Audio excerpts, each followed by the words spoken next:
পরিসংখ্যান অনুযায়ী বাংলাদেশে 4 কোটি মানুষ কিডনি ডিজিজে আক্রান্ত। আরেকটি পরিসংখ্যান অনুযায়ী প্রতি 4 জনে 1 জন কিডনি ডিজিজে আক্রান্ত। কিন্তু এর চেয়ে সবচেয়ে ভয়ঙ্কর বিষয় তা হলো এর 90% মানুষ জানেই না যে তারা এই কিডনি ডিজিজে আক্রান্ত।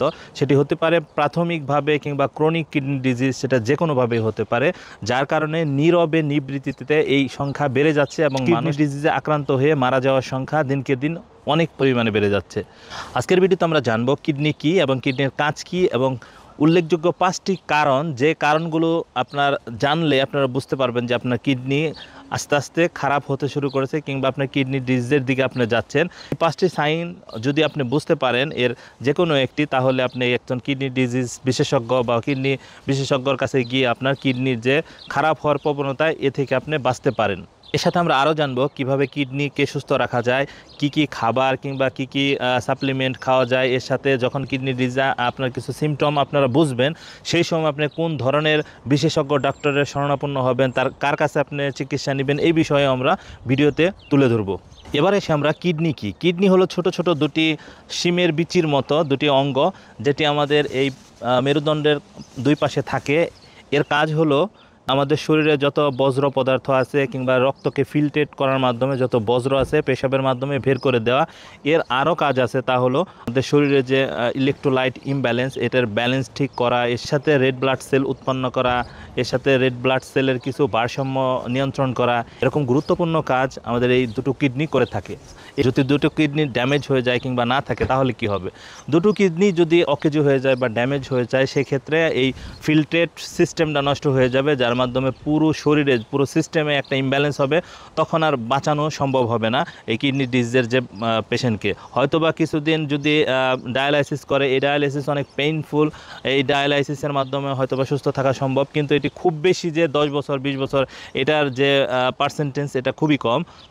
তবে আশার দিক হলো আমরা যদি 5টি যে ওয়ার্নিং সাইন এই সম্পর্কে যদি আমরা অবগত থাকি বা আমরা জানি, সেক্ষেত্রে এই কিডনি ডিজিজ থেকে আমরা বেঁচে থাকতে পারবো আশা করি। আজকের ভিডিওতে আমি আছি শোয়েব আহমেদ। আমি কাজ করছি ইংল্যান্ডের রেজিস্টার ফিজিওথেরাপিস্ট হিসেবে। আমি সাধারণত এই চ্যানেলে স্বাস্থ্য বিষয়ক বিভিন্ন বিষয় নিয়ে ভিডিও বানানোর চেষ্টা করি। এরকম গুরুত্বপূর্ণ ভিডিও পেতে আমাদের এই চ্যানেলকে সাবস্ক্রাইব করতে পারেন।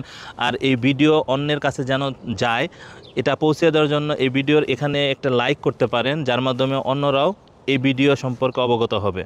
এবার আমরা সতর্কতামূলক 5টি লক্ষণ নিয়ে কথা বলবো। তা হলো, 1 নম্বর লক্ষণ হলো যদি আপনার পেশাবের পরিমাণ কিংবা পেশাবের যে ধরন এটা পাল্টে যায় বা পরিবর্তন হয়ে যায়।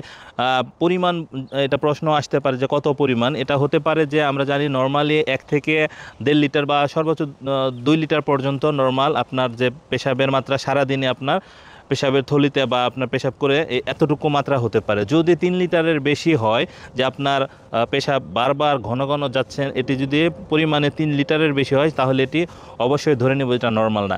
এছাড়া যদি আপনার পেশাবের সাথে দুর্গন্ধ আসে কিংবা রক্ত যায়, ব্লাড যায়, কিংবা আপনার যে পেশাবের রং এটি অতিমাত্রায় লাল হয়ে যায়, কোকোকলার মতো হয়ে যায়, ছাই কালারের হয়ে যায়, এই সিমটমগুলো বা এই লক্ষণগুলো আপনার কিডনি নষ্টের সাথে সম্পর্কিত হতে পারে।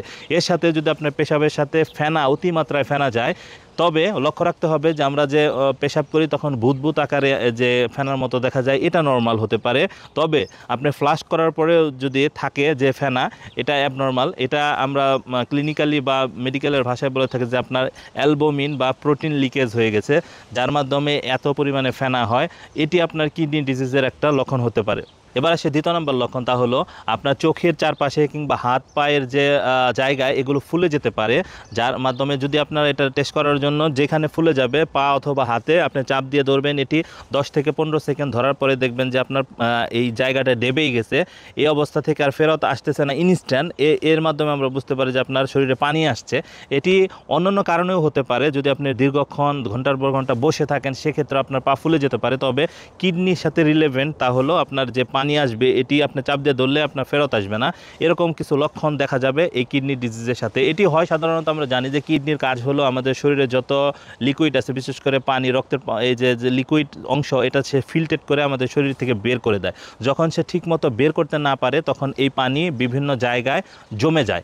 এই জমা পানি আমরা ফুল আকারে পেয়ে থাকি। 3 নম্বর পয়েন্ট হলো অতিরিক্ত দুর্বলতা বা এনজাইটি। এটিও কিডনি রোগের একটি উল্লেখযোগ্য কারণ হতে পারে। আমরা জানি যে কিডনিতে অনেক কাজের পাশাপাশি পাশাপাশি সে একটি কাজ করে থাকে, তা হলো ইরিথ্রোপয়েটিন নামে এক হরমোন উৎপন্ন করে, যা কিনা রেড ব্লাড সেলের সাথে সম্পর্কিত। এটি যদি উৎপাদনে ব্যাহত হয় তখন এই রেড ব্লাড সেলের যে উৎপাদন বা তার ভারসাম্য এখানে একটা ইমব্যালেন্স চলে আসে, সেই ক্ষেত্রে এই দুর্বলতার কারণ হতে পারে। 4 নম্বর পয়েন্ট হলো, আমরা জানি যে অতিমাত্রায় যদি আমাদের ত্বক শুষ্ক হয়ে যায়, চুলকানি আসে, এটি কোনো কারণ বা স্কিন ডিজিজের সাথে সম্পর্কিত না হয়। বিশেষ করে আমরা জানি যে কিডনি ইলেকট্রোলাইট ইমব্যালেন্স করে, এর মধ্যে পটাশিয়াম, সোডিয়াম, ফসফরাস। এই ফসফরাসের মাত্রা যখন বেড়ে যাবে তখন এই স্কিন ডিজিজ বা এই চুলকানি বা শুষ্ক যে একটা অবস্থা এটি লক্ষ্য করা যাবে। 5 নম্বরে যে সমস্যা তা হলো মাসেল ক্র্যাম। এটি অতিমাত্রায় মাসেল ক্র্যাম এবং রেস্টলেসনেস এই অনুভূতি লাগা।